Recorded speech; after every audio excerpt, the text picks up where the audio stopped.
কিরাত আমরা মনে মনে পড়ি। সূরা কিরাত দেখবেন অনেকে, আমি নিজেই খেয়াল করছি পরীক্ষার জন্য, যে দেখি কিছু পড়ে কিনা, মুখ বন্ধ করে আল্লাহ মুখ বন্ধ করে বসে মানে দাঁড়িয়ে আছে না। আপনি একাকি সুন্নাত পড়তেছেন বা ফরজ পড়তেছেন একাকি, প্রত্যেকটা নামাজের প্রত্যেকটি দোয়া, প্রত্যেকটি সূরা কিরাত আপনাকে নিম্ন আওয়াজে পড়তে হবে, মনে মনে পড়লে হবে না। আগেও একদিন জন্য বলছিলাম কবে, যে মনে মনে যদি আপনি এখন পাবনা সুইটের মিষ্টি খান, আপনি যদি এভাবে করে যাই হোক না কেন খান, মনে মনে কি খাওয়া হবে? মনে মনে সন্দেশ খেলে কিন্তু জিহ্বায় মিষ্টতা লাগে না, মনের মধ্যেই সীমাবদ্ধ থাকে। মনে মনে আপনি সূরা পড়বেন, মনে মনে তাশাহুদ পড়বেন, মনে মনে ছানা পড়বেন, কিচ্ছু হবে না। আপনাকে পড়তে হবে দুররুল মুখতার, একটা কিতাব, দুররে মুখতার। এই কিতাবের মধ্যে উনি লিখেছেন যে আদনাল জাহর, মানে উচ্চ আওয়াজে পড়ার যে পরিমাপ, সেটি হলো আসসামিউ গায়রাহু, অন্য ব্যক্তি শুনতে পাবে।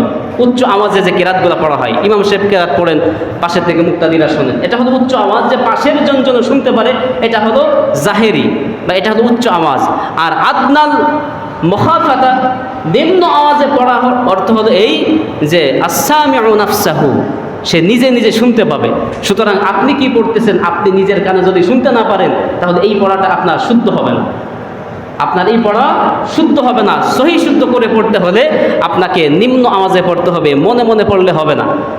এই যে নামাজে এখন তাশাহুদ পড়া হবে, যাই পড়েন না কেন সব কিছু আত্তাহিয়াতু লিল্লাহ, মানে ঠোঁট নাড়াতে হবে, জিহ্বা নাড়াইতে হবে, কিছুই নড়ে না। অনেকের দেখি কিচ্ছুই নড়ে না, মনে মনে পড়ে একদম হাফেজ হয়ে গেছে, কিন্তু বাহির থেকে কিছুই বোঝা যায় না। এরকম যদি হয়, এরকম নামাজ হবে না। মনে মনে পড়া নয়, নিম্ন আওয়াজে পড়তে হবে। যতটুকুন আওয়াজ করলে পরে আপনার নিজেরটা নিজে শুনতে পারেন।